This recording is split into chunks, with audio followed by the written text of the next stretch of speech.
The following may contain offensive language, adult humor, and or content that some viewers may find offensive. The views and opinions expressed by any one speaker does not explicitly or necessarily reflect or represent those of Mark Radulich or W2M Network. Please listen with caution, or don't listen at all.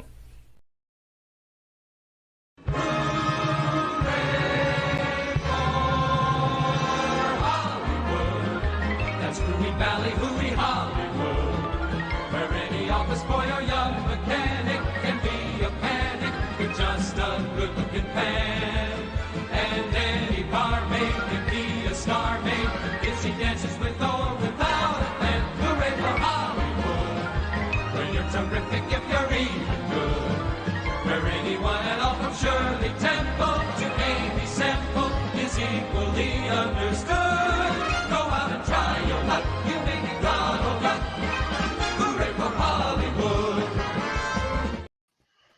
Ladies and gentlemen, boys and girls, children of all ages, you are listening to a Radulich Broadcasting premiere podcast, Damn You Hollywood.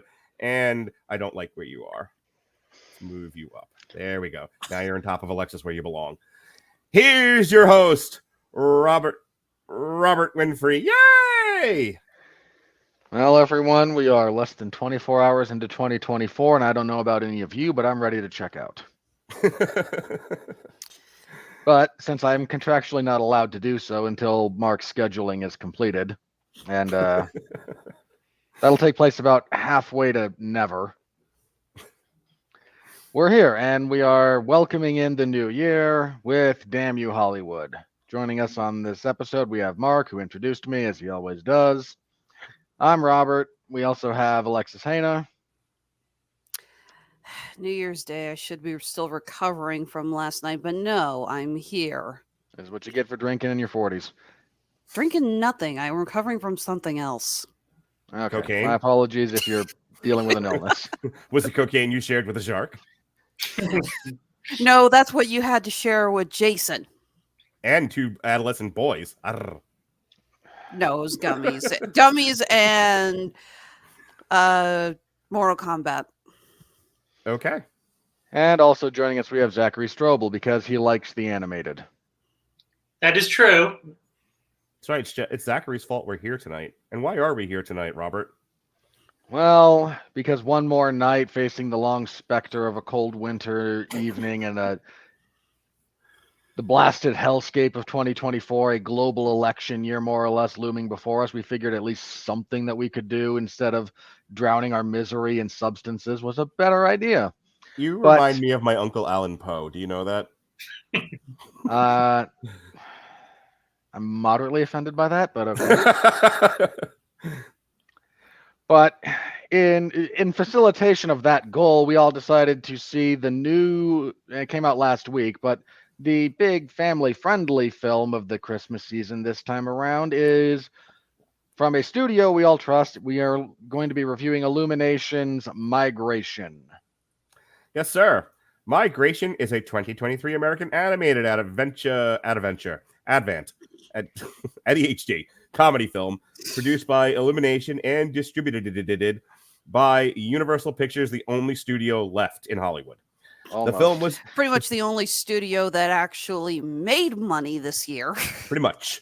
The film was directed by Benjamin Renner, co-directed by Guylo Homsy, and produced by Chris Meledandri, from a screenplay written by Mike White, otherwise known as White Mike, and a story by White and Renner. What? I get that reference. Don't do that. Thank you, Captain America. It stars the voices of Kumail Nanjiani, Elizabeth Banks. I knew you were going to mess that name up. Who gives a shit? Elizabeth Banks, fresh off her successful Cocaine Bear. Keegan-Michael Key, who is now in everything. Awkwafina, Keegan-Michael Key. Yeah. And Danny DeVito. Wait, Mark. I'm going to let you finish. Why can't I ever get through a Wikipedia read? What do you want, Zach? What do you need? I can't I was going to do this later, but I just can't hold it anymore. I need to sing about my feelings about this movie. No, none of that. No singing. No, yes, this is it is happening, and Why is, yes, who's letting him it's sing? happening. Oh God, he's got a top hat. Migration, all I ever wanted. Migration is just okay. Migration should have been a film instead. Thank you.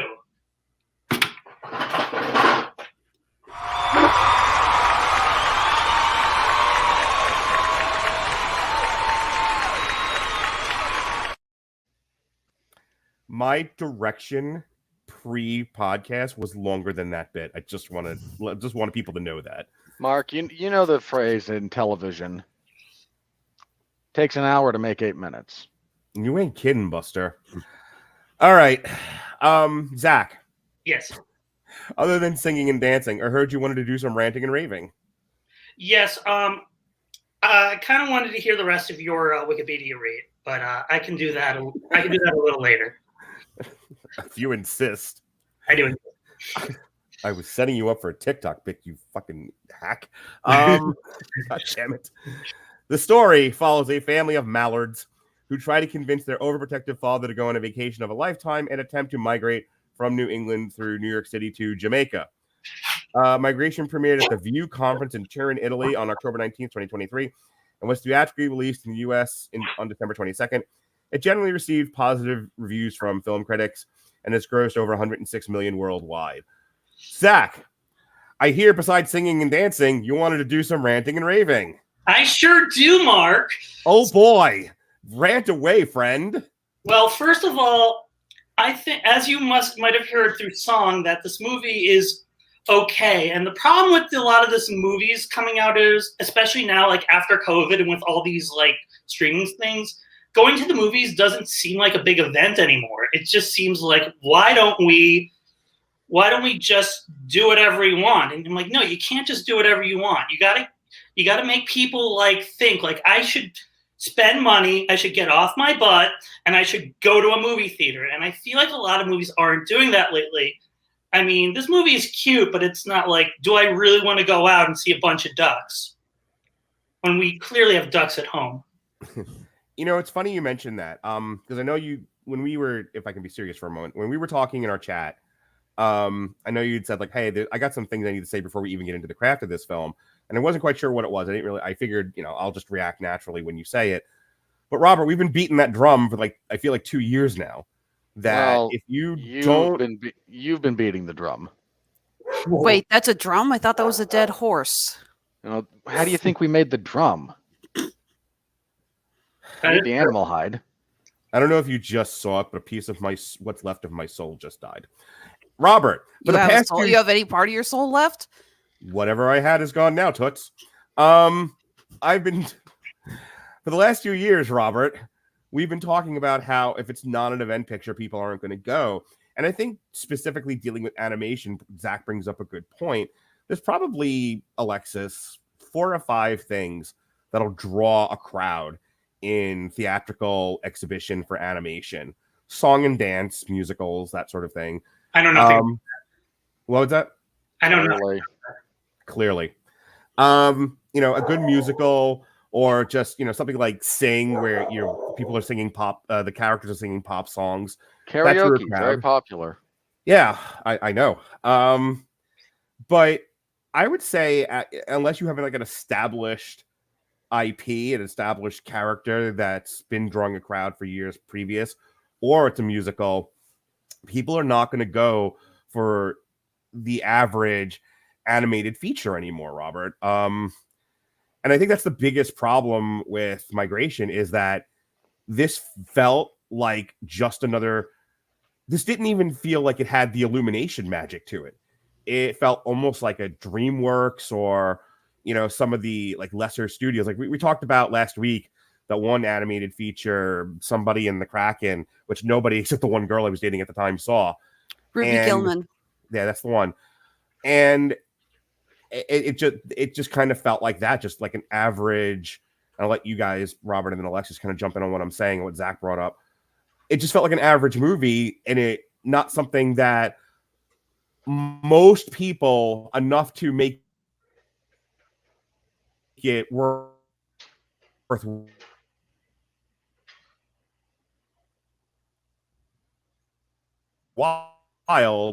to put it in theater, especially kids looking for something to do with their kids. Yeah, they'll go, but not in large enough numbers to make this a worthwhile endeavor.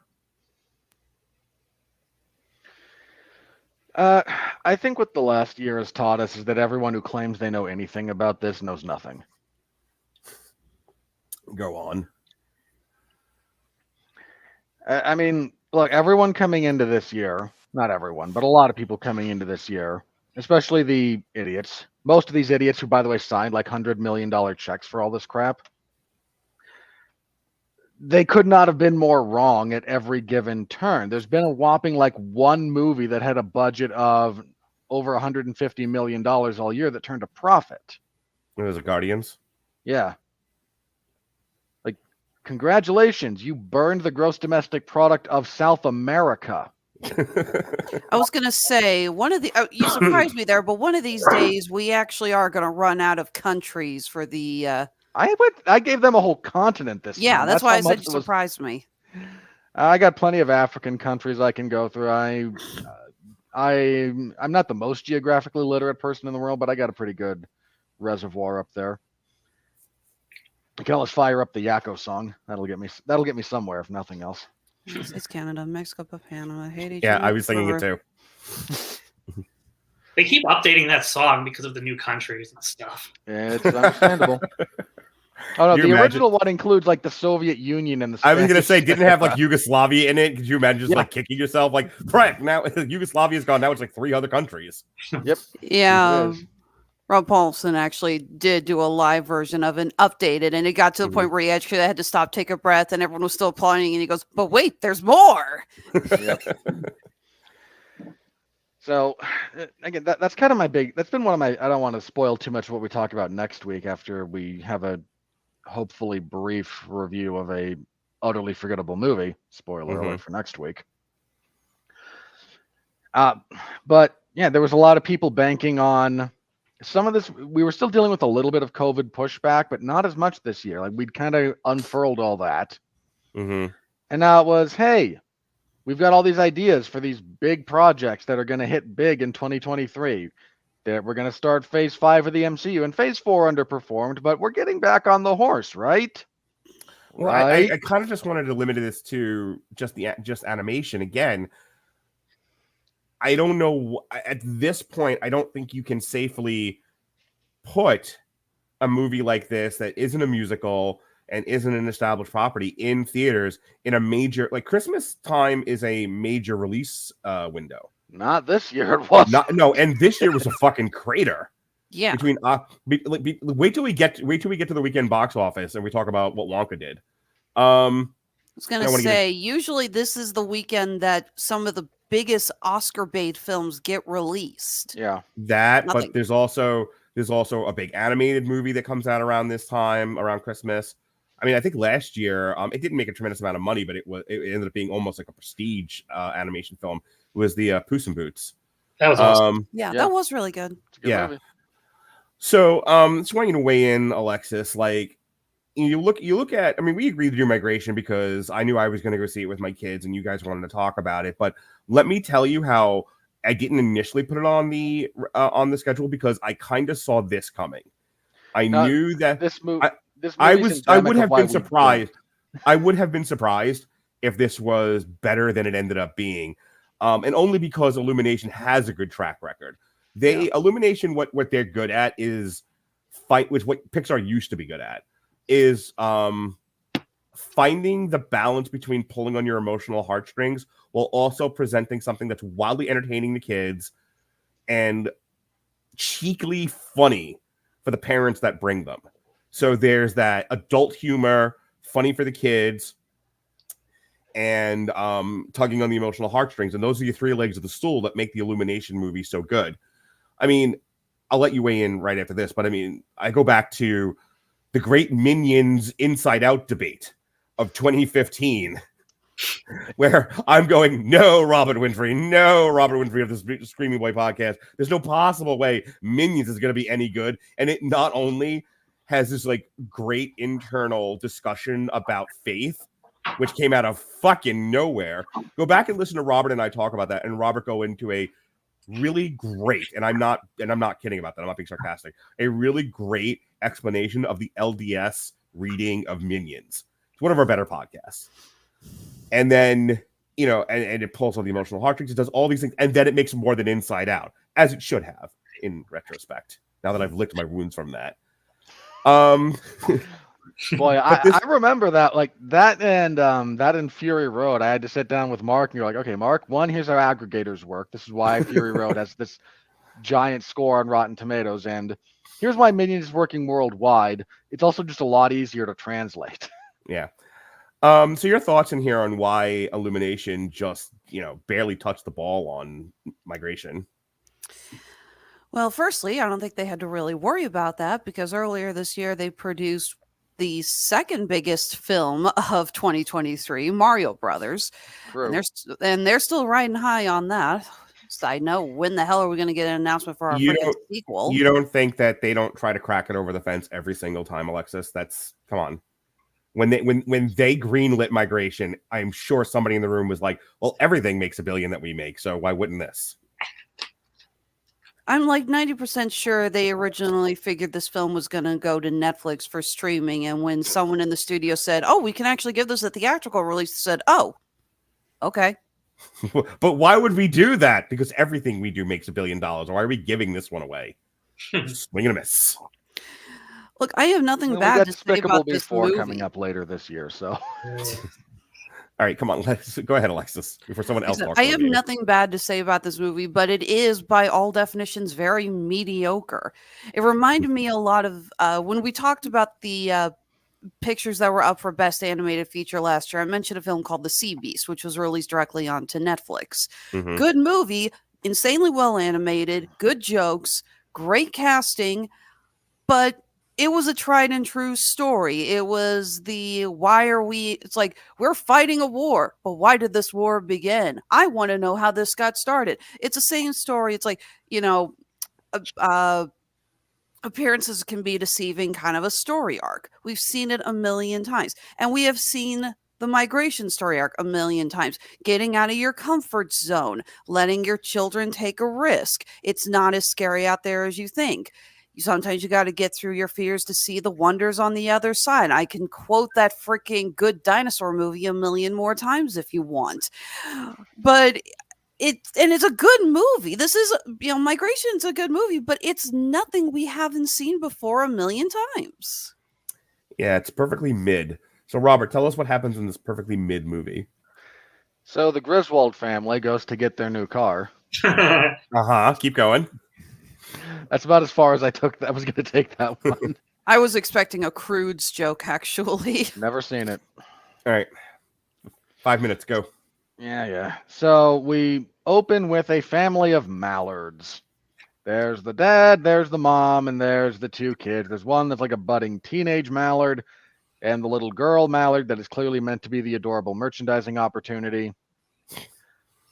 And the father mallard is a little bit scared of the outside world. He wants to keep his family safe. And they're in a nice little pond. And they're like, you know, we're all good here. Not a lot of predators. My kids are safe. I got a good home. I've been a good provider. All is well. And then a bunch of other ducks fly in. They're in the midst of their migration. So they stop for a few minutes on the pond. And the teenager meets another female duck and his hormones suddenly activate.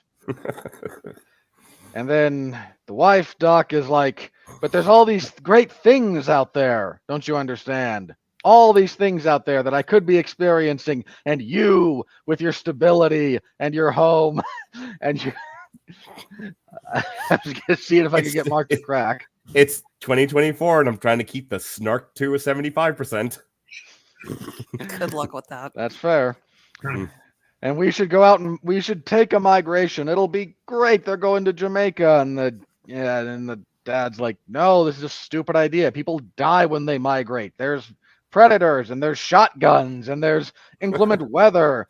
And herons. Don't forget the herons. And they want to go to Jamaica, which is just like 80% garbage at this point. Like, no, this is a bad idea. That's not a shot at Jamaicans. That's a shot at the governmental structure in Jamaica, which is not very great at the moment. It's kind of a mess down there. Keep it going. We don't want to turn this into a discussion about Jamaica. We're going to lose even more viewers. But Danny DeVito shows up because they couldn't get Randy Quaid. And he says, no, you got the right idea. Just stay here and you'll be like me. Your wife won't leave you and take the kids, and you won't die alone on a sad pond with no one to care and no one to know and no one to mourn. And he goes, I can't turn out like you, Uncle Dan. So we're going to go on a migration. And he's like, yeah, fine. Go ahead. I don't care. And then the daughter's like, please, with a stupid face. And he goes, yeah, that'll work. So our family of ducks begin their migration. They take off, they head south, they get trapped in weather, they find Carol Kane voicing a heron. And it's probably the best part of the movie. So we get the classic, oh no, they look scary, but they're actually okay trope about old people, because old people. They resume their travel and they wind up in New York City, where all things go to die.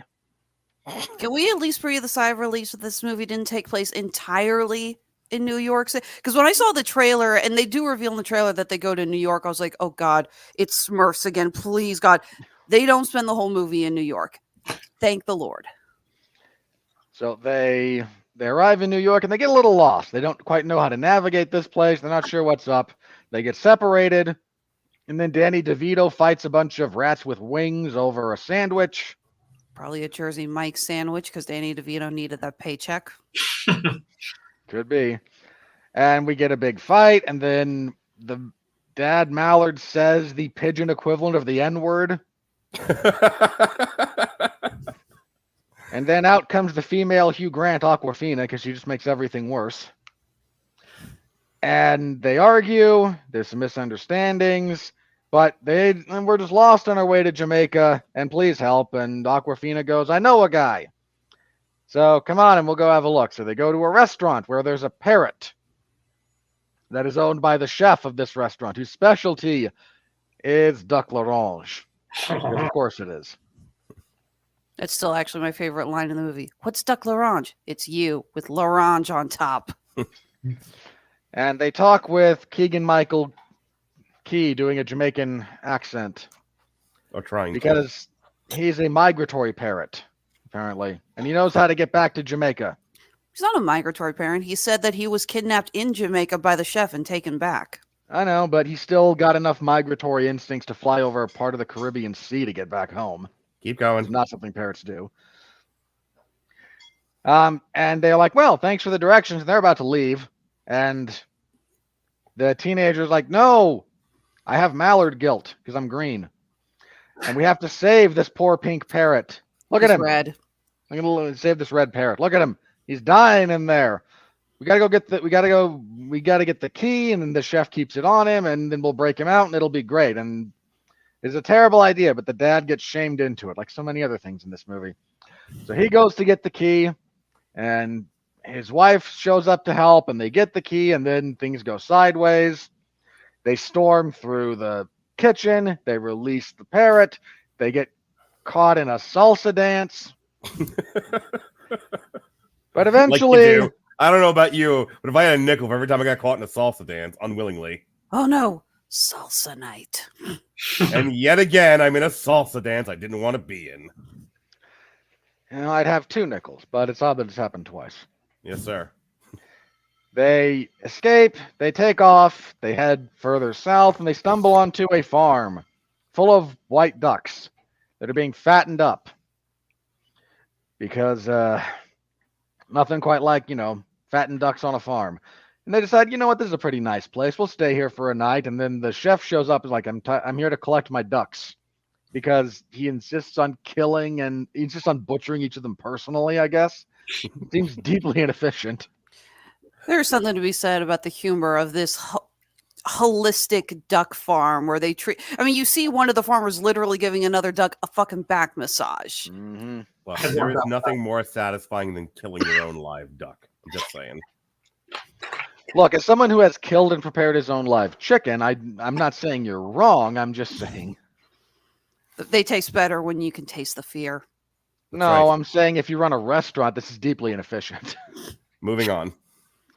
So they save these ducks, but in the process, the teenager gets his relevant feathers torn out. All the other ducks get, and they have to escape with him. They show up. The dad fights with the son because this is the prescribed AI written beat. We're all hanging out in a pool in Miami, and the chef flies down in his personal helicopter. Because He rather collects- than just, tell the farmers, you didn't give me my ducks, give me my money back, I'm going to go find another farm and buy ducks from them. It's apparently more cost efficient to go hunt down these ducks. It would seem. Uh-huh. Those ducks better have that Aflac insurance. Guys. Can I tell you my mom's favorite joke from this? Because Yeah. the duck that talks about the farmers that keeps them calls them Earl and May, right? Mm-hmm. But he runs it together. So much so, my mom was convinced at first he was speaking Pig Latin for Merlin. And the fact that the farmer looks a little bit like a stereotypical Merlin didn't help. So the ducks all get captured. The teenager uses some of the molted feathers to reattach and start to fly. He flies up. They escape. The helicopter presumably crashes, killing the poor chef and anyone in the vicinity. Good. But protagonist-centered morality is still a thing, so they all fly down to Jamaica, where they celebrate and they spend the winter. And then, when it's time for them to fly back, the little girl has somehow captured a crocodile as a pet. Oh, And come on, is that was talked out of- adorable. Talked out of trying to take it with them as they migrate, but the dad has found some other birds that need help. He's found penguins, which I'm convinced are nature's true abomination, not the platypus. And these things somehow wound up here in Jamaica. And we have to take them back to the South Pole. And we close with a montage of photographs of them taking the penguins back to the South Pole. All right, Zach, you told us that you got our discussion going of what's going on with Illumination. Why did they put this clearly meant for streaming movie in theaters? Just tell us specifically what your issues with this movie were. The issues with the movie is, well, first of all, let me say this is not a bad premise, especially for an animated film. If they took it seriously, this can lead to a lot of good artistry, character development, all that. But they didn't really want to do that. They just everything just moves too quickly. And my problem with that is it moves so quickly that if you cut it up every 5 to 10 minutes, it could be like an episode of a streaming show. It's like the part, even the part with the heron, the Carol Kane heron. I forget her name, and honestly, I don't care. It doesn't matter. It's Carol Kane as a heron. Yeah, there's a pun there somewhere. But to move on, I just feel like that part, Heron Kane, maybe? their dark moment. It's like the dark moment in the movie. They got it that was a dark episode. Okay, cut it out. Never really comes back. New York episode, or when they're It's a two-parter. Like a two-parter, yeah, something like that. It's like they cut it up. It just feels like a bunch of with different backgrounds and stuff. And I know it's a road trip movie, but I just feel I don't know. I just feel like it doesn't go It's in. a little. It's internally episodic. Exactly. Yes, episodic. Thank you. I don't know. Needed the hot other duck to tempt the father duck every now and then on the road as they're driving. Yes, a busty The duck. Christine Brinkley duck. Yes. Yeah. I don't know. Busty Duck, by the way, I saw open up for Metallica in 1989 at the Nassau Coliseum. Nice. I believe you, but that venue's a dump. At the Nassau Coliseum? Oh, God, it's trash pile. Yeah, I agree. Like most of Long Island. Shut your whore mouth. Go on, There Zach. we go. Long Island. Just gonna keep needling until I finally insult you. That's how Robert feels love. Keep going, Zach. Do you want me to get into my review of the movie, or do you want me to just? Yes, please. Okay, so the thing about this movie was normally I see these movies like Ant-Man and Super Mario. I've seen every movie I've reviewed on here with my sister, but Yeah. actually with this and the reason I'm bringing this up, usually I have a friend who has a son who's about 9 years old, and she wants me to babysit him in the middle of the day, and I was like, you know what? Why don't we just go see a movie? Do you want to see Migration? So I saw it, and I saw this the Saturday it came out. I saw it in the Cinemark. No one was there. We were the only people. We had the whole theater, and he was having the time of his life. Like, he was running around. We were talking during the movie. It was like we read 9. Why is he behaving like a toddler? I mean, we have the whole place by itself. Anyway, so we were talking. So he's like a person in a women's bathroom, just woo, like just going crazy in there. Dude, you're the one with the shirt that says "adult today?" ? Should you really be questioning this? First of all, you don't have to dive in front of your boyfriend every time I take a mild crack at him. Second, I got this as a gift from my ex-in-laws. Leave me alone. Go ahead, Zach. But anyway, we were talking, like, there were parts where it's like, and basically the point I'm bringing out is, like, I never, like, see these movies with the intended audience, and he loved this movie, but I think, for me, I mean, the problem with this movie is, and it's not really a problem, but I think it's more false advertising, is they advertise this as a family movie, and I feel like a lot of movies are, and I feel like it's just a long children's cartoon. And you know what? I made cartoons for the longest time. That's fine. But the thing is, it's like, just own up to it. Like, if you're going to make a kid's movie, make it G, make it.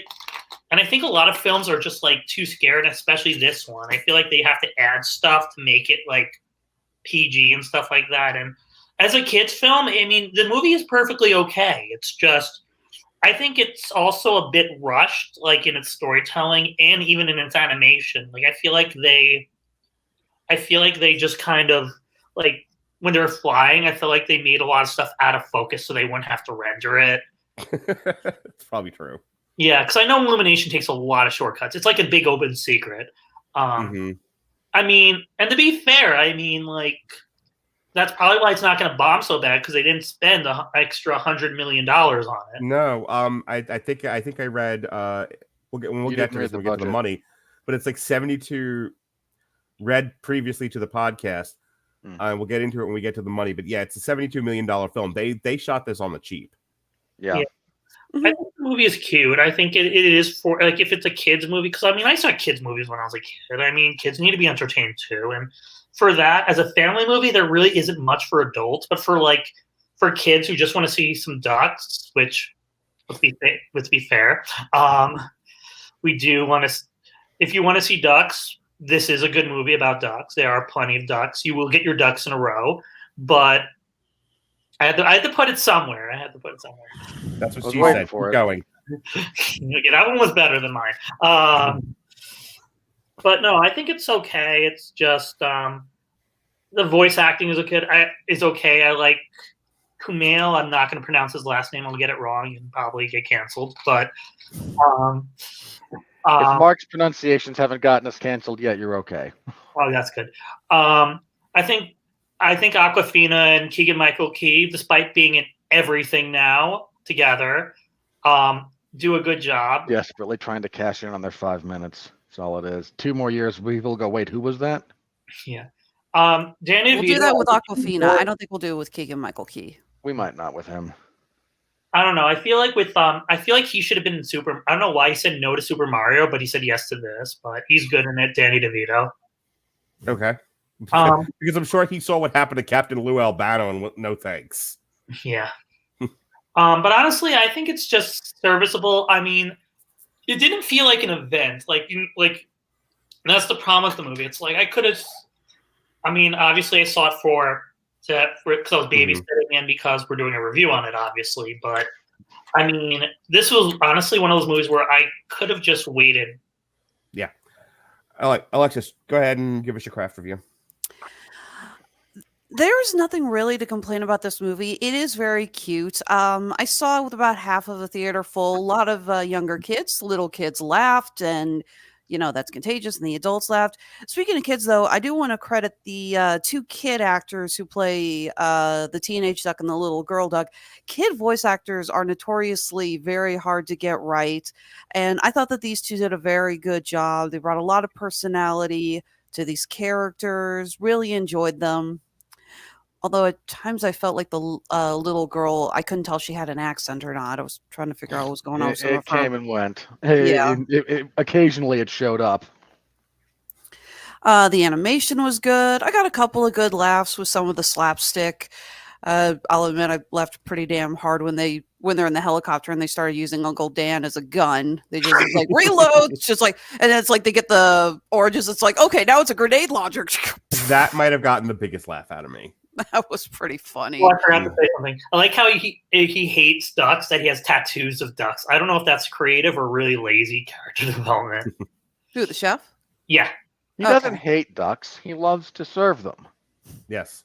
Sorry. Okay. My ex-brother-in-law is a trained chef, and he's got I think like a pig tattoo on him. He obviously loves to serve pork. That's a thing. You honor the animal you serve. Go ahead, Alexis. And one thing I did notice about this is that there was a lot of ways that I was worried again that they were going to take the cliche route, and this movie could have been so much worse because of that. Again, you see the trailer, you see them going to New York, and I'm like, oh God, no, don't tell me. No, they're not in New York for that long. You have the other family of ducks fly in. I thought they were going to be snobby and rude to them. It's like, oh, these are just local ducks who don't want to migrate. It's like, no, they're friendly. They're nice. Again, you got that. Again, the little kid characters, they could have been so much more annoying, but we got some really good kid actors to give them a lot more personality. I thought they did a good job with that. So again, I was like, okay, that was fine. But like Zach said, if we didn't have the show tonight, I don't think I would have seen this in theaters. I would have just waited for it to come on streaming. I will say again, there's a reason it wasn't on the schedule immediately. But I am a benevolent, really just what's the word I'm looking for? It begins with an M. Masochist. Shut up. I am just a giver. I am a giver. My friends came to me and they're like, we want to talk about this mid movie that I had no interest in. And I said, absolutely, I'll put it on the schedule for you guys. Robert? Kazoo night. I'm glad I didn't even, it's like I kind of like looked off camera and brilliantly timed that for when he was muted the one time. Look, I still hear you. It's just I don't think you need to hear me sneeze. No, please. Be like me and cough directly into the mic. I can probably bring it around a little further. There we go. Magnanimous. That's the word I was looking for. Go ahead.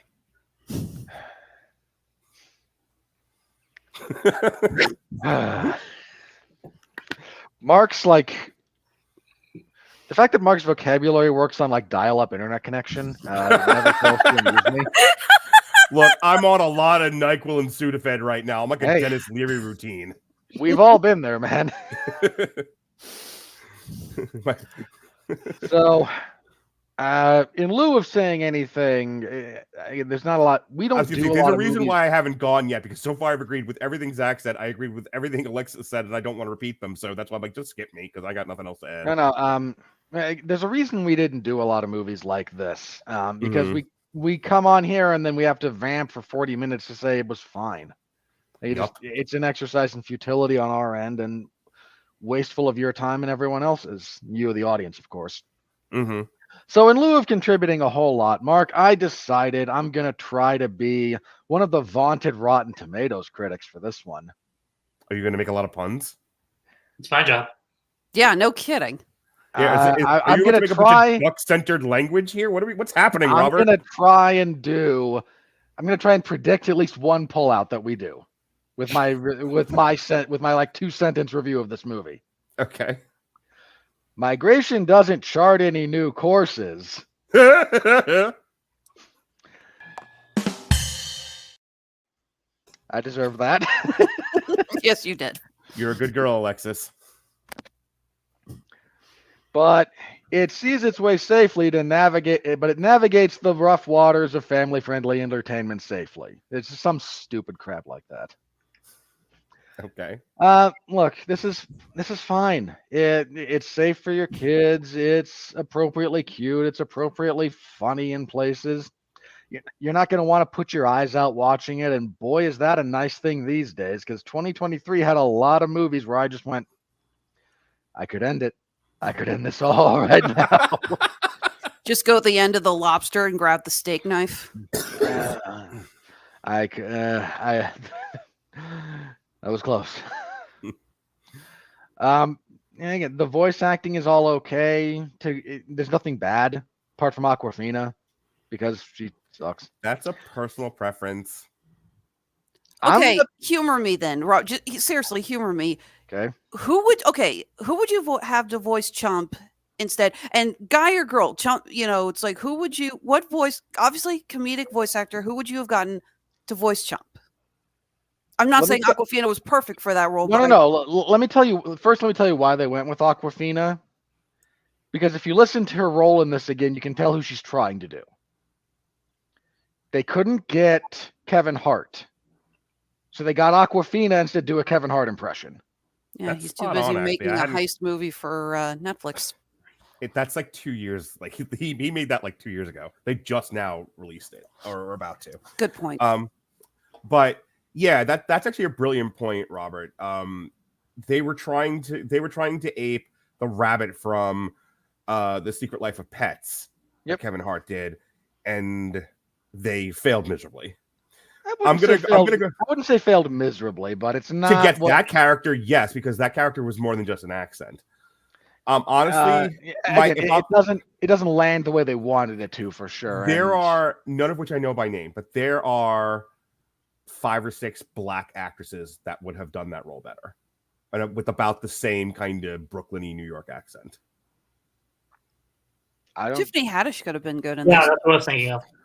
Tiffany Haddish, the elder black broad. That's Wanda Sykes. Who? Wanda Sykes. Wanda Sykes. Yeah, thank you. I'm glad everyone knew what I was talking about. I struggle. Older black broad, and everyone goes Wanda Sykes. Yes, that's actually. I needed one. What was your next descriptor going to be? Afro. I would have gotten there on Afro. Woo, okay, let's play Mark's mildly racist charades. No, it's Mark's vague descriptors. There's nothing racist about describing someone unless you're being but that's an accent that at least 1 out of 20 people watching this that was their reading of what I just did, which wasn't racist at all. I love Wanda Sykes. Mark, you're not describing Japanese people. We know you're not being racist.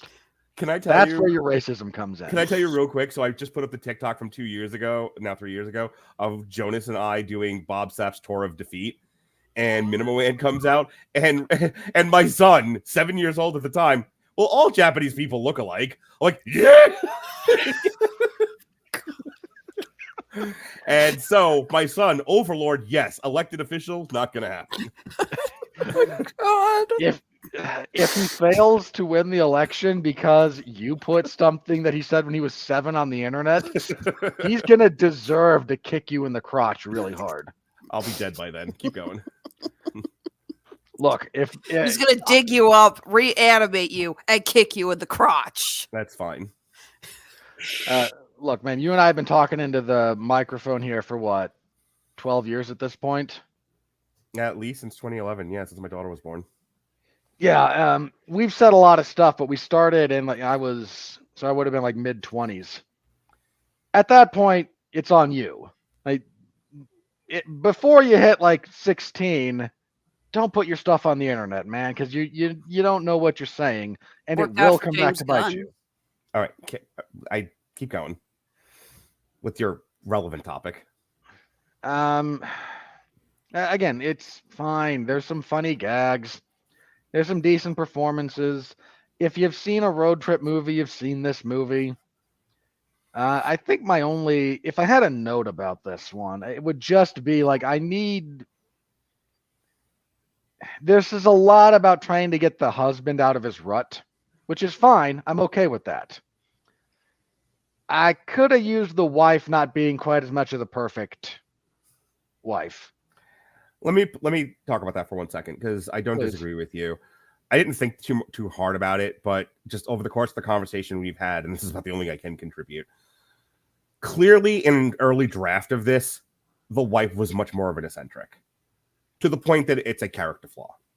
Yeah. And somebody in the writer's room either went, "Don't do that, women are perfect," or "Don't do that, I'm that person, and I don't want me up there." Well, considering Elizabeth Banks voiced it, I imagine she read the script and went, "We're changing this." Yeah. Or "Don't do that, women will get upset, and they're going to be the ones taking their kids to this." But either way, that character, I'm sure, got cut to pieces. And then it's not an effectual character because there's not enough motivation by what she's doing to make the dad utterly abandon his very set character.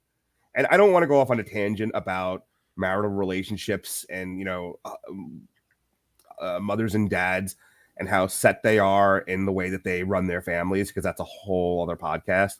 But that's clearly what they were going for there, and then weren't brave enough to follow through in any meaningful way, leaving it very shallow and vapid.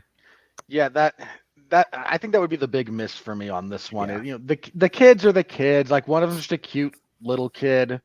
The other is your typical teenager. Like, we know these tropes. I was gonna say his is the only real identifiable, relatable character trait to where we can all see ourselves in that kid. And that kid is, I want to exert independence. I want to be helpful. I want to show what I'm made of. I want to test my mettle. And the parents being a little too helicopter, a little too lawnmower, and the kid being utterly frustrated by it.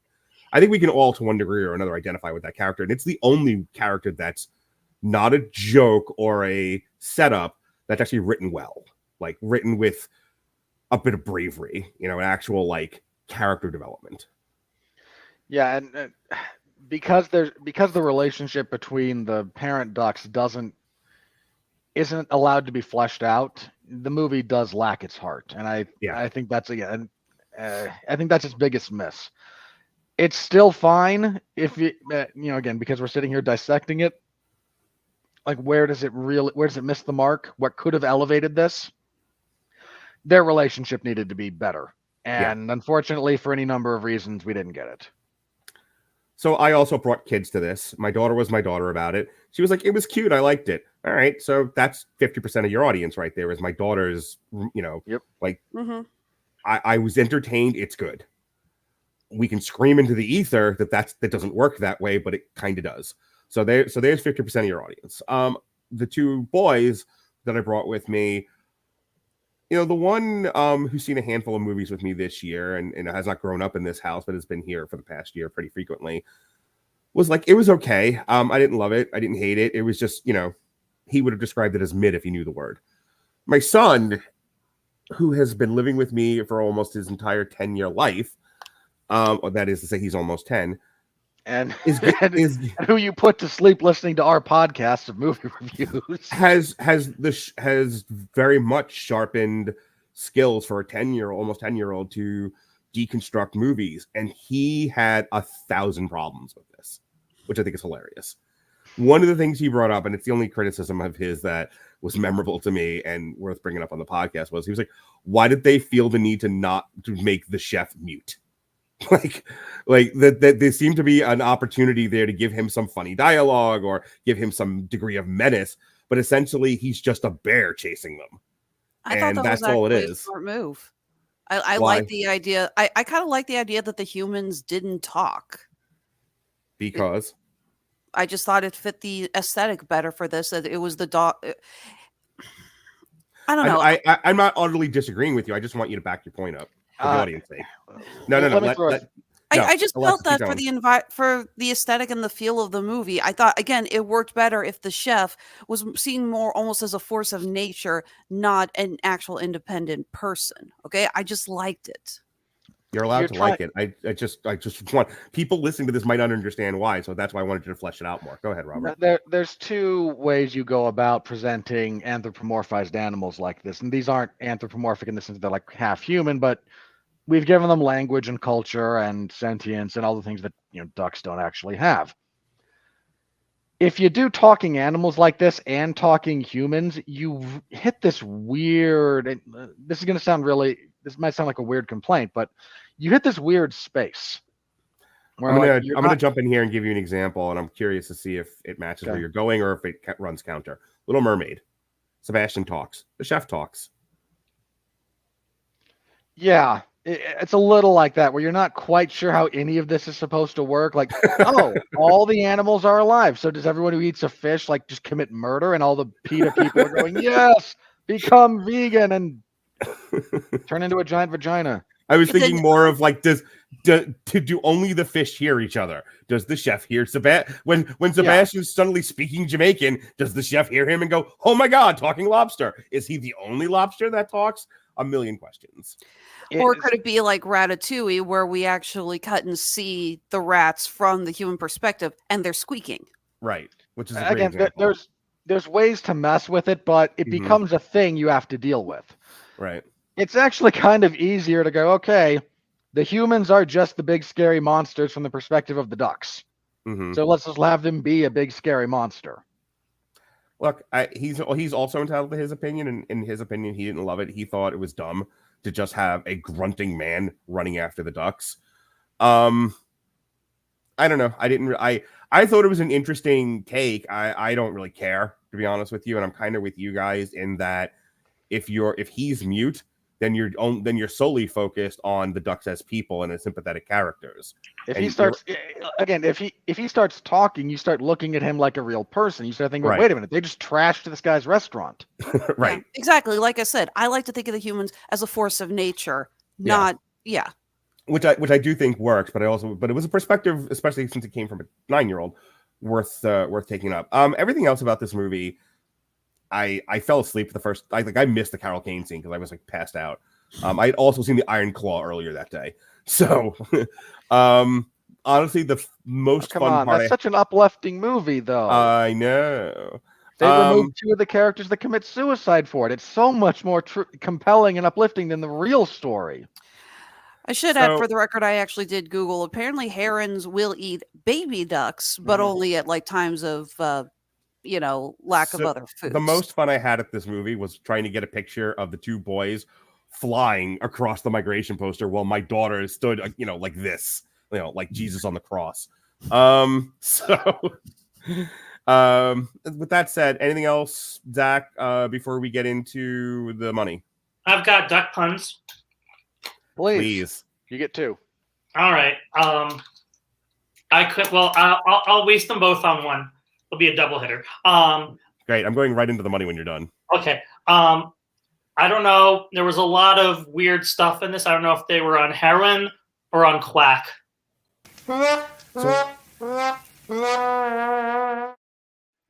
So I'm not going to go into the money because every time you guys say heron, all I can think about is The Wire. We're in the money. We're in the money.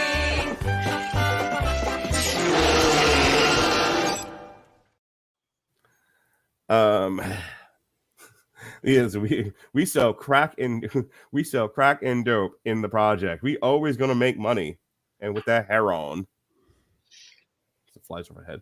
Anyway, on a budget of $75 million, this thing has made $105.9 million. It's respectable. It's not gonna wow anyone. No one's getting a promotion, but it's also not Indiana Jones. As of January 1st, that's today, Migration has grossed $59.4 million in the U.S. and Canada, and $46.5 million in other territories like China, for a worldwide total of $105.9. In U.S. and Canada, Migration was released alongside Aquaman, Anyone But You, and The Iron Claw, and was projected to gross 10 to 15 million from almost 4,000 theaters in its 4-day opening weekend. Made $5.8 million on its first day, including $1.5 million from Thursday night previews. It went on to debut $12.5 million, finishing 3rd at the box office, and marked Illumination's lowest grossing opening weekend ever, in case anyone was wondering what the first 10 minutes of this podcast was all about. In its second weekend, the film made $17.2 million, finishing 2nd. All right. Well, as a brief note, because you brought it up, all 3 major animation studios this year had their lowest opening weekends ever. Yeah. I know there used to be an unpaid intern that listened to our podcast that was feeding the studios good ideas. They need to start now listening to our podcast to actually fix the problem with their studios just in general, because we've been talking about this 2 years now. So for those curious, that's DreamWorks failed with Ruby Gillman. Pixar had its lowest opening ever with Elemental, and now you got Illumination with Migration. All right, Wonka reclaimed its top spot. Third week in, it was the number 1 movie of the weekend, rising from number 2. Aquaman fell to number 2 from 1. Migration maintained its spot at number 3 in its second week. Can we have a moment of silence for Aquaman? I want a moment of applause for Wonka for going back up. Yeah, no, I'm waiting to see where it stands in the worldwide, but Wonka quietly succeeding. All I wanted to do is beat the Marvels. That's all I want. Okay, the color purple, which low hurdle. The color purple, which I'm probably going to see Friday with my daughter for her birthday. Just don't. How about I just go out with my daughter and have a nice time? That debuted at number 4 in just over 3,000 theaters. Fun fact, I was sorry to say. Fun fact with the color purple, the girls at my local post office know me. They know what I do. They know about the podcast. They actually asked if we were going to review the color purple. No. I told them we didn't have it in the sketch. We didn't have room in the schedule. Take her to this stupid musical version, then show her the real one. That's kind of the plan. Anyone But You fell from 4 to 5. The Boys in the Boat debuted at number 6. I gotta get my son to that one. That one he wants to see. The Iron Claw does have a good rep with directing movies. Yes, he does. The Iron Claw fell from 6 to 7. Ferrari. We are going to get to it. It's a neon release, and it's not necessary. It's not limited in the it's only in a few select markets. It's just not in a lot of theaters, and so I didn't want to, because Robert's theatrical geography does not match mine. I live in Tampa, and he lives in buttfuck Arkansas by the sea. I didn't know if he was going to get the Ferrari in the theater. Everything about that is wrong. Good job. Robert lives over in like Iran. So I wasn't convinced he was going to get the Ferrari anywhere within driving distance of his house. So we're just going to wait for it to come PVOD. Well, turns out I could have very easily, but when we're scheduling these things out, it's and we'd have to rearrange the entire fucking schedule, and I don't want to. Yeah, it's not worth it. So we'll talk about that in Iron Claw later. Yep. The Hunger Games fell from 7 to 9. The Boy and the Heroine fell from 8 to 10. Godzilla -1, which is making all kinds of money and breaking all kinds of records. Apparently, it's like the number 1 highest grossing Godzilla film in theatrical exhibition ever, which is pretty impressive. It is for Japanese language Godzilla. It is in Japan, and it's the highest grossing. Maybe the highest grossing Japanese language film in United States history. Mm-hmm. There's some other one. To see that this week. I am determined, since we're doing our year wrap up next week, I am determined to cram so many movies in this week. So I think would potentially be on my top 10 list. Yeah. So. There was definitely a bunch on mine that you should go see, because I'd be surprised if they weren't on your top 10 then. Let me put it this way. I'm begging my parents to finally come over this weekend so we can watch Killers of the Flower Moon, because they really want to watch it with us. And I'm just like, okay, fine. Could you please come over for one night? I will cook dinner. We'll watch it. Say, have an intermission. No, you need more than dinner. You need like a charcuterie tray. You need you need fondue. Like, you need to make it a happening, and lots of food. That's why I said it's like, come over, watch it, and we'll actually have an intermission. Yeah. Look, you need to do like a 7-course meal and shit, because that's how long that movie is, and just kind of keep them eating. All right. So Godzilla -1 fell from 9 to 11, and Poor Things and 800.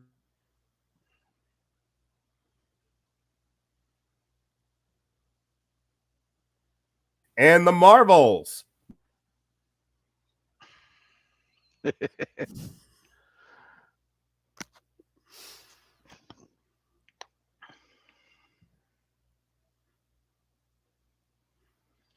I was gonna say, it's like it just went quiet, and then I heard "and the Marvels."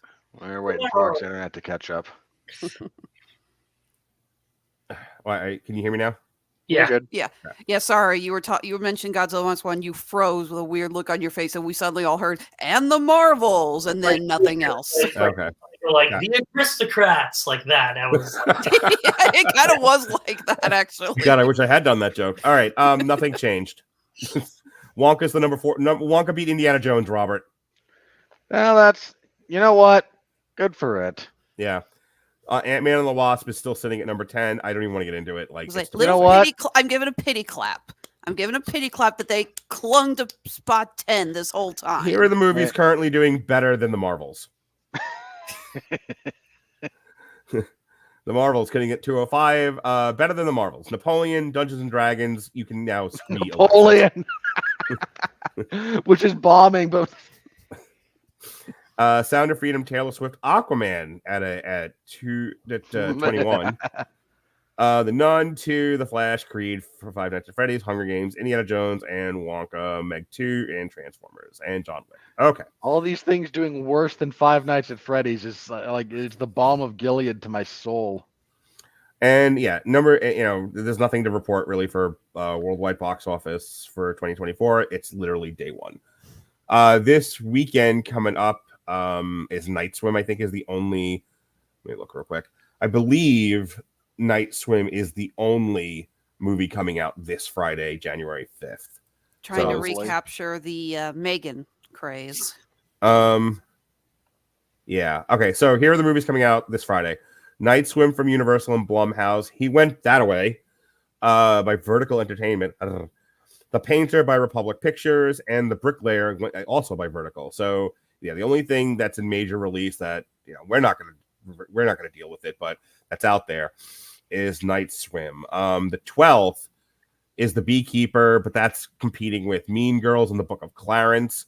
There was a part of me to just torture Robert and make him do The Book of Clarence, but then I wanted to keep my friend. I don't know what that is. I'll say, wait, you don't want to torture and make him watch Mean Girls, the musical? I feel like we're missing that would something. torture me. And the point was to torture Robert, but make me happy. So we do The Book of Clarence, but I would rather keep my friend and not torture him. Once again, I don't know what The Book of Clarence is, so look it up and curse to yourself at me. No, sell me on it. Give me the premise. Okay. Hang on. I got it. Okay. The Book of Clarence is a 2023 American epic biblical comedy drama. Have we lost you yet? Directed by James Samuel. A struggling down on his luck man named Clarence living in AD 29 Jerusalem looks to capitalize on the rise of Jesus Christ by claiming to be the new Messiah sent by God in an attempt to free himself of debt and start a life of glory for himself.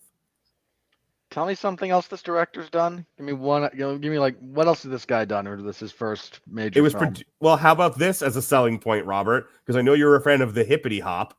It was produced by Jay-Z. That's not a good sign. Well, this is like something the producers probably would make. I feel like that's the gag is going to be 6 months after this releases. The making of documentaries, we tried to do a live action producers, and here's how it went. Okay, so the last thing he directed was a Netflix, was his feature film debut from Netflix, and it was The Harder They Fall. I know that name rings a bell, but I have no memory of the movie and what it's about. He composed The Great Gatsby, did the composing for The Great Gatsby. The Harder They Fall was actually not a bad movie. It's a 2021 American Western film that he wrote with Bose Yakin. Was that the one with Idris Elba? Yeah, sure was. Oh, right. We almost did that one, but then we ended up doing From Hell High Water instead. The year that the triple feature we did, that was all Westerns. So, for the record, yes, this sounds awful, but not enough for me to end our friendship and come down there and murder you over. Fair. Anyway, hey, there's other options. How about we?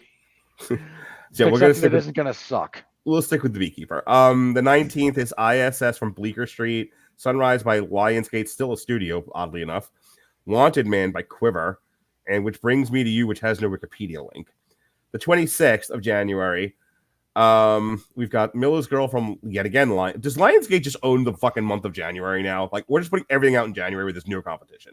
What a month. This is probably because there really is nothing getting released in January, so they're probably just unloading everything. It's just back up the dump truck. So Mark, you ready to change the official name to FU? It's Lionsgate. No. January is now officially known as Lionsgate, motherfucker. Okay. That would be true, but you would be Lions Gate. The Underdogs from Amazon. I'm just Zach, we love you, but that was you've hit your line. You give him when you sell it. When you sell it and give him attention, it just makes it worse. The Underdogs by Amazon MGM. Sometimes I think about dying. The Story of Robert Winfree by Oscilloscope. You joke. American. I don't. American Star by IFC Films and Housekeeping for Beginners, a story of Melissa Radulich. by From Focus Sure. Features.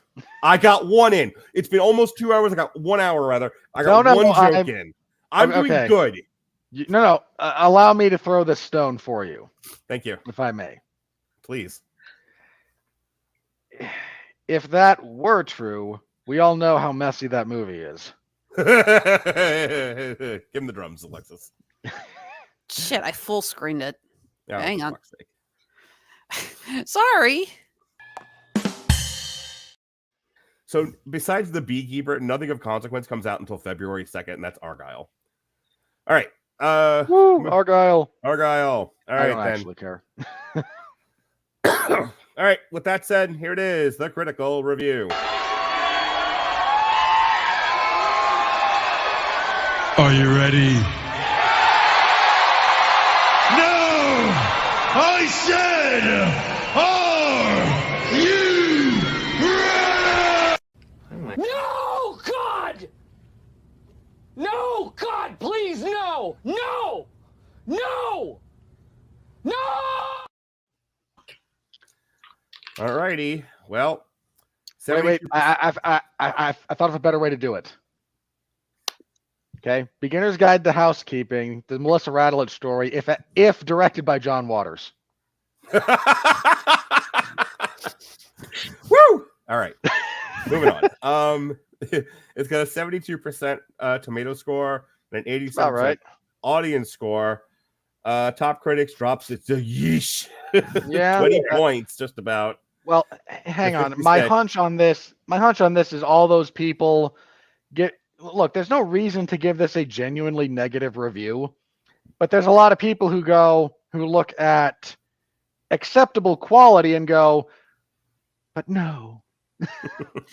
It's so There's probably also a lot of people who are refusing to give this a good review because A, it's animation, and B, this story's been done before. I guarantee that. Yeah. I guarantee it. All right. And the all audience only drops 2 points. So, I mean, we talked about like kids generally enjoying it. Most parents saying this was an acceptable distraction. So that tracks for me. All right. Here, Jake Wilson of The Age, Australia, top critic. This kind of plot has become a staple of Hollywood animation. The one about the overprotective dad who needs to learn to let go. The irony is that migration plays it safe in just about every respect. Again, not wrong, but I question why we get to negative on that. Yeah. Aaron Free of Film Inc. Australia. A wonderfully colorful and entertaining delight. Okay, are you trying to get on the he's talking about both the... I assume he was served duck while watching this movie. The Future X, Mrs. Zach Strobel, Miss Sarah Michelle Fetters of MovieFreak.com, top critic. Migrate. See, buddy, now you're part of the club. Yay. Yay. Migration is delightful, and I can see Russia from my house. Delightful's a stretch. It's fine, but... With kids, you could consider it delightful. Fair. This is not a helpful review. Also true. Hey, Jeff. Odie Henderson of Boston Globe, top critic. This movie is the punishment I deserve for loving those minions. Okay, making this about yourself, huh? Just You got going some into for the movie.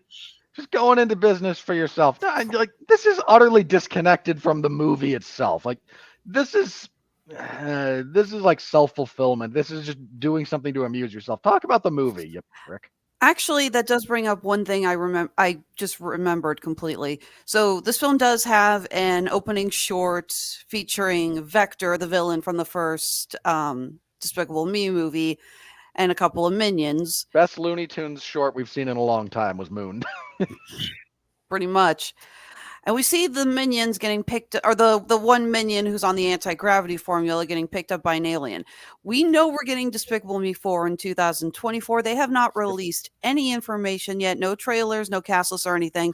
I'm predicting right now that alien is going to be a plot point. I Probably. hope. Friend of the show, Jeff Harris, 401mania.com. Migration turns out to be a decent animated experience. It's a family comedy that plays it safe, but has its moments complemented by strong animation efforts by director Benjamin Renner and Illumination. And again, because I use the same rubric that Jeff is using, 7 out of 10 in our case is good. 6 is average. So yeah, I'd give this a good. The future ex Mrs. Zach Strobel, Glenn Kenny of New York Times top critic. In the end, migration moves along at jet speed while often feeling labored. Kind of. I don't really. Zach, Yes. at your trial for spousal abuse, we're going to show this, and everyone will understand. Rendy Jones of Rendy Reviews. Instead of adhering to what makes Western-made animated films so mediocre, Migration triumphs in its sophistication as the most anti-Illumination movie ever made. Really? By that, unless you mean, like we said earlier, this feels more like a straight-to-streaming DreamWorks film. I am not sure what he's getting at there. Yeah, I have no clue what the fuck he meant by that. The future Xmas is Alexis Hejna, Laura Clifford of Reeling Reviews. Its story feels cobbled together from things we've experienced before, and it's almost impossible to separate its two leads from the actors voicing their characters. Honestly, I didn't know who was voicing the male. I couldn't tell. I thought they were fine. They were like this. That's reaching for a gripe. Yeah. I mean, Elizabeth Banks has done a ton of voiceover work, and she's really good at it. Robert's father, Roger Moore of Movie Nation. Visually, this is a most impressive effort, but it's not particularly smart or witty or even kiddie profound in its messaging. And in avoiding easy laughs jokes, it achieves liftoff even if it never quite soars. You know, in fairness to that last point, there could have been a lot more. We could have been bombarded with really dumb jokes, and Agreed. they don't stoop to that. No. Soren Anderson, Seattle Times top critic of the Homer Simpson School of Film Criticism. Peter Griffin School of Film Criticism.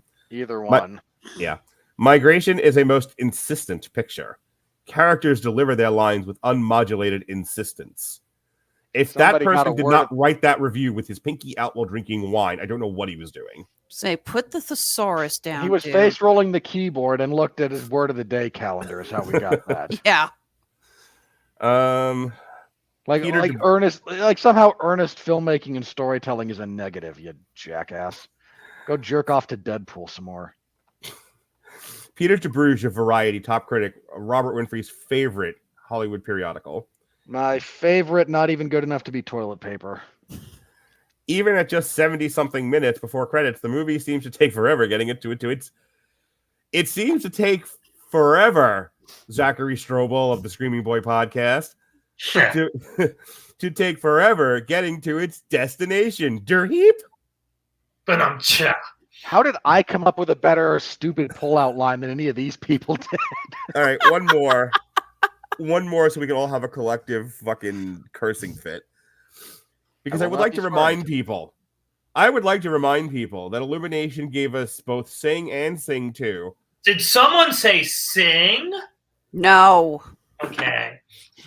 It gave us the Minions movies, 3 Despicable Me, 2 Secret Life of Pets, Mario Brothers. Okay, That was so even if you don't think they're all great, most of those are Illumination's top movies. Most of them are moneymakers. Wildly agreed upon to be Illumination's best efforts. But here's Zach Pope from fucking left field, otherwise known as Zach Pope's Reviews. You know what, Mark? I will do it for you to start the year. Zach Pope of Zach Pope Reviews. You self-employed loser. I was waiting for that. Says Migration is Illumination's best movie yet. best movie ever. I assume this gentleman has seen no other Illumination movies. I'm assuming he completely forgot about Mario Brothers and anything that wasn't Minions related. I'm assuming he doesn't know Illumination's made those movies and thinks he's reviewing a DreamWorks.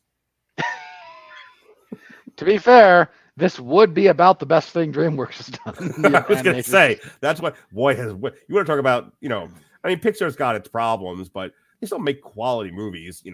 If you're not caught up in a lot of the messaging, I don't think we've had severe complaints about any of COVID stuff aside, theatrical exhibition aside, Disney Plus aside. From Turning Red from Soul to now, I don't think we've had a major complaint about anything besides Lightyear. I think Lightyear we complained about. I was personally, I was fairly critical of Turning Red, but Okay.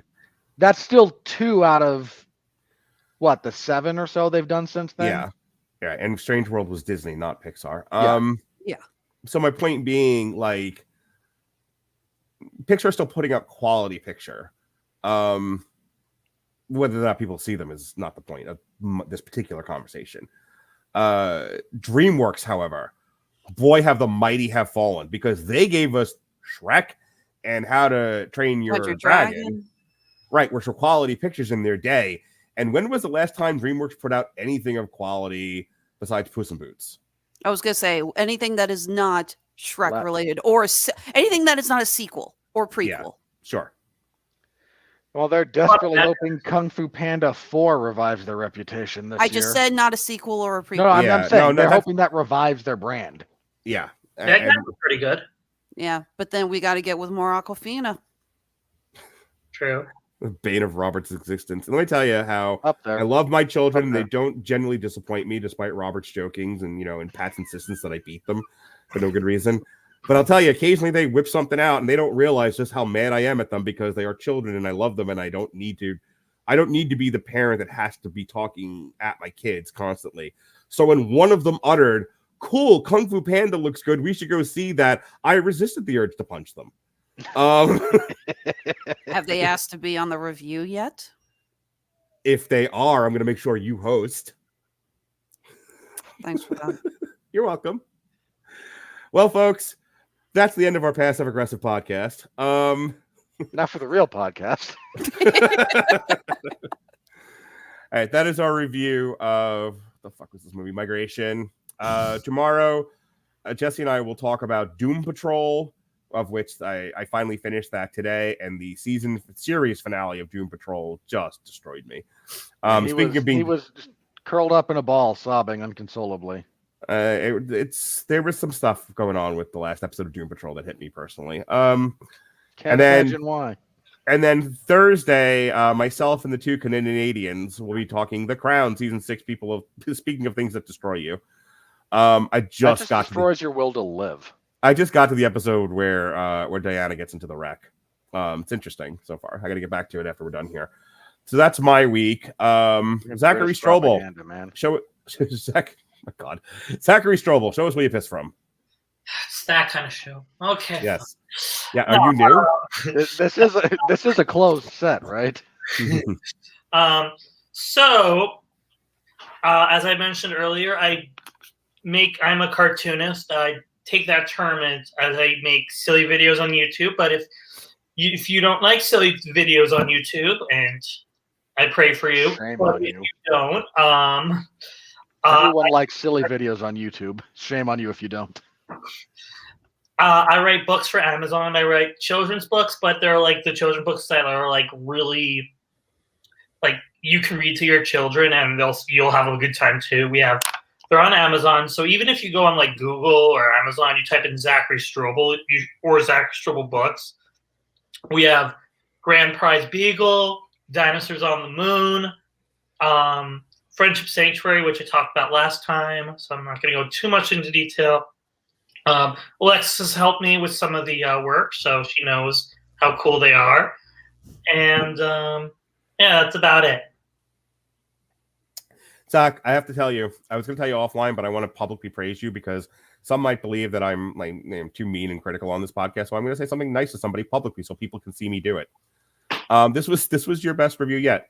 You actually came on and were like on point and got through everything and kept my interest. So bravo, man. You've come a long way since the first time you were on here, and I thought you were sniffing glue. So you did well, buddy. You can come back. Speaking of which, when are you coming back? I don't know. Like, I don't know if there are really any like comedic or movies or animated movies coming out. Well, I know there's one movie I'm going to see, but I'm not seeing it because I want to see it, because I think they ripped off one of my books, so I want to get it in court. Okay. It's like a French movie. I remember if you go back in time about a minute ago, I was talking about my Friendship Sanctuary book. Yeah. I feel like it was very specific because the thing is, I see a lot of movies. We all do. So like, but this one is like that's very specific, and it's like it's called Jungle Bunch Operation. You guys can review it, or I could torture myself. I don't want to bring you guys into that if you don't want to. But it's like if they took my idea and they added me to it. Well, you tend to come on for the animated stuff, and we're literally not doing another animated movie on what is the show? Damn You Hollywood till June, and it's Inside Out 2. Zach and I are doing a best animated feature retrospective after the Oscars get announced. So, but So I don't You're gonna wax poetic about Nimona? Well, there goes my sting. No, we're probably going to wax poetic about the boy in the, what was that word again, Mark? Heroin. Heroin. Yeah. You say it like such a white person. He's heroin, yo. Yeah. Yeah. And for the record, Zach, I would not be against, obviously we'll talk about the 5 nominations, but I would also not be against us talking about some of the animated films that came out in 2023 that we felt could have been nominated. Yes. So we'll do a thorough investigation, but again, I don't even know when the Oscar noms are dropping, so that'll get scheduled at a later date. All right, Alexis, Hejna, show us where you pissed from. All right. Well, as far as TV party tonight, I do need to get on the schedule because I don't think you've got me doing a show for the rest of this month, just because no shows end around this time. But we are going to be. I gave you the thing for Echo. That's dropping only one day. Did you not see the messages I sent you? Not about did they Echo. confirm that? I sent you the dates for Percy Jackson and Echo. Okay, because I got your message about Percy Jackson. I didn't see the one about Echo. I apologize. I must have just seen part of your message. Keep going, and then I'm just going to interrupt you. Thanks for that. But yes, we do have a couple shows coming up early February. We're going to be looking at Percy Jackson and the Olympians. We're going to be looking at Has Been Hotel. And I guess apparently we're going to be looking at Echo. Because it drops the entire series drops January 9th. Okay, I'll see if I can get some of the usual guys together at the end of January to do a TV party tonight. I guess I owe you that since I'm not doing Marvel's What If season 2. Yeah, I was gonna say, what happened to that? You and Jesse aren't doing that? There was no interest. I haven't started watching yet, and frankly, after Secret Invasion, I was kind of sick of Marvel TV shows. I wanted a break. You're sick of Marvel? That's TV how bad shows. it's gotten, Mark. Wow. The Secret Invasion series was terrible. Was that your Halo? Is that the one that just broke you? Maybe it was. Look, I'm out of people that like everything, with no with no discretion. I don't know who else I'm going to get to do these than if you won't do them. Okay, attention everyone out there listening. The Radulich Broadcasting Network is looking for another relentlessly optimistic person that we can crush the life out of. Are you dumb as a slowly. toaster and like everything? Do you like pretty colors and jingling keys and have no discernible taste in anything? Do you want to be on camera? Do you like talking to people? Come to the Radulich Broadcasting Network. We have a spot opening because Alexis has joined the adults and have fucking left. She's finally accepted our cookies and joined the dark side. It's great. Oh my god. Well, it took long enough, but we brought another person down. Hey, Robert, high five.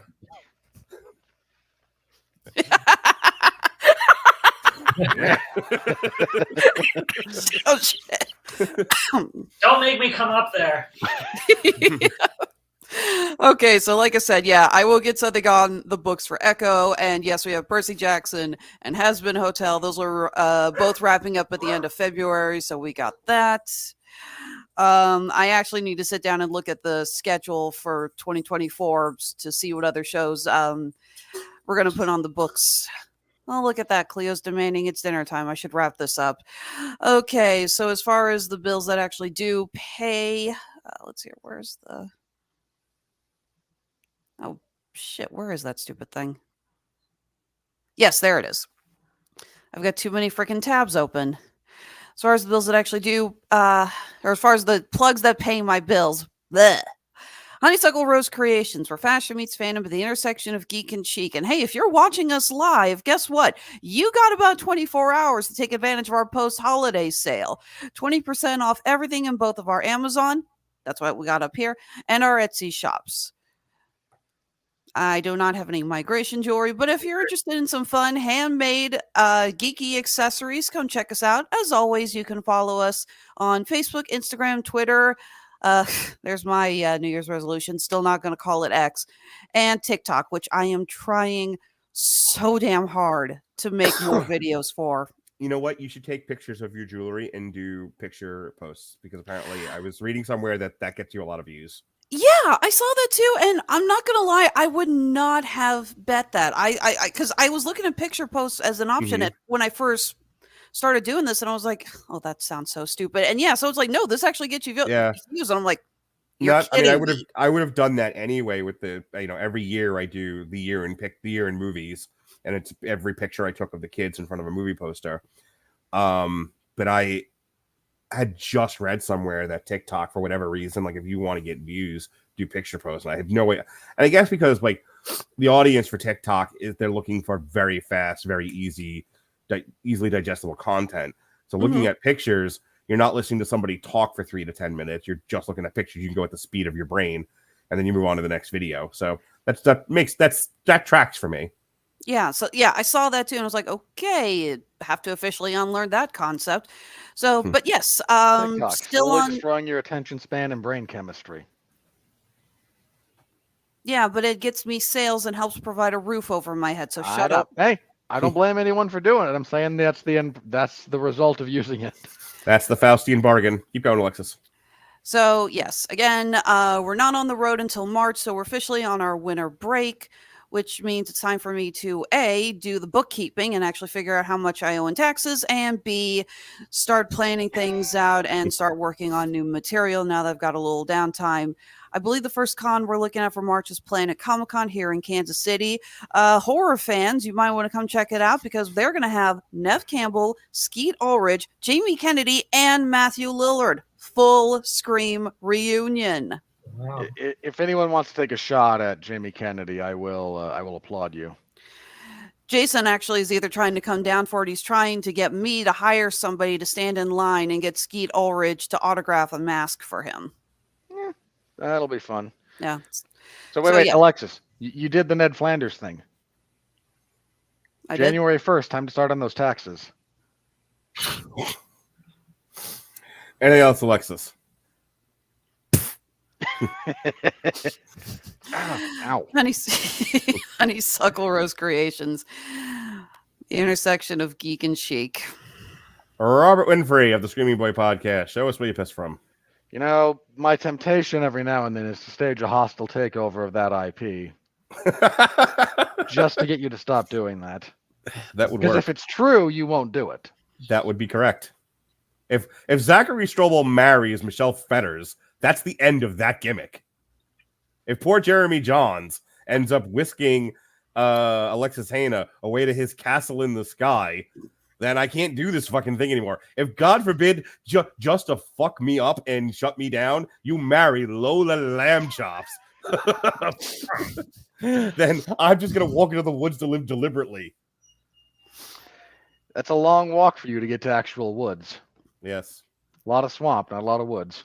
That's okay. Hopefully he'll get eaten by a boa constrictor. Python. Yes.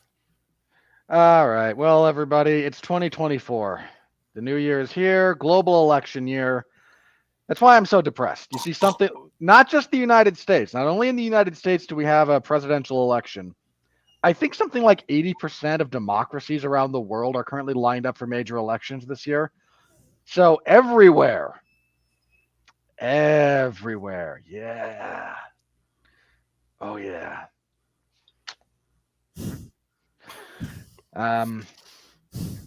But for those of you curious about our 2023 retrospective, because we do that every year, next week, Mark, Alexis, and I will be talking about Zack Snyder's Rebel Moon, Part 1.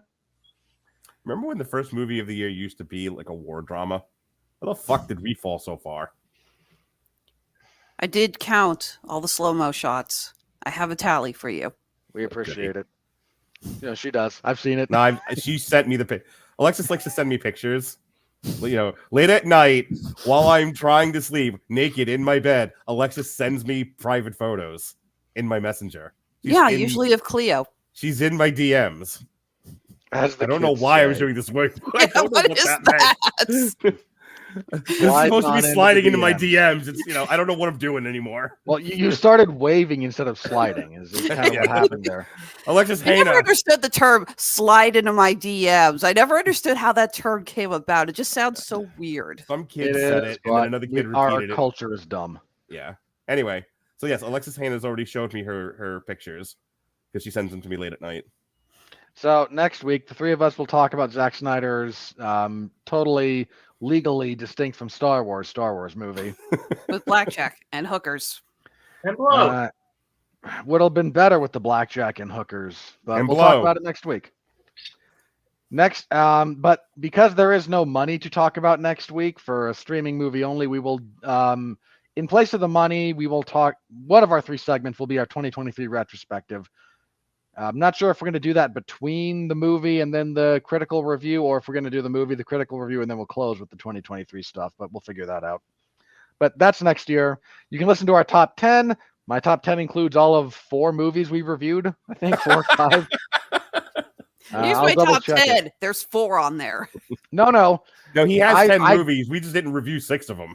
I came up with 10. I Mhm. sat down. I was like, okay, hang on. I got to come up with 10. Robert Because found all the gay cowboys eating pudding movies we didn't watch this year. That is not true. They were not on my list. They Okay. exist, not on my list. Gotcha. So tune in for that. That'll be a good time. And let's see, this week, there's no MLW stuff on Thursday. They burned through everything else they had saved up in tape storage for a 2-hour thing they broadcast on Christmas Eve for some unknown reason. And they don't have anything until they tape something on January 6th. So good for them, I guess. Friday, WWE SmackDown will kick off 2024 with their branded New Year's Revolution. There's a tournament final. There's a title match. There's all kinds of good stuff. So stop on by if you're so inclined to my professional wrestling coverage. There's no UFC event this Saturday. This next Sunday, though, the 411 Ground and Pound MMA podcast will return. We'll look back at 2023. We'll preview the first UFC event of 2024. And sometime during the week, I will write up and publish my 2023 year-end MMA awards. So if you're interested in any of that, my written work and other coverage can be found at 411mania.com. And yeah, Mark, we get to talk about slow-mo, totally distinct from lightsabers for legal purposes shots next week. It'll be great.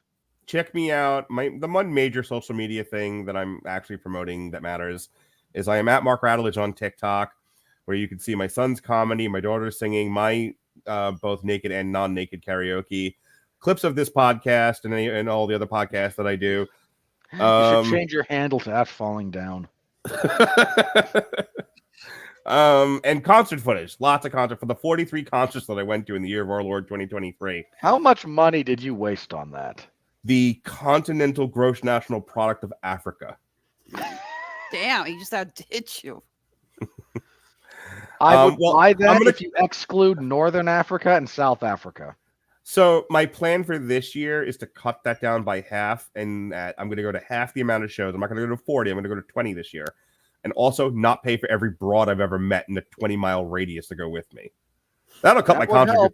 That would definitely cut my spending down considerably. All right. Well, Mark uses the word to broad. almost one concert a week. I'm well aware of my addictions. Speaking of which, the Hard Rock here in Florida now has sports betting. All right.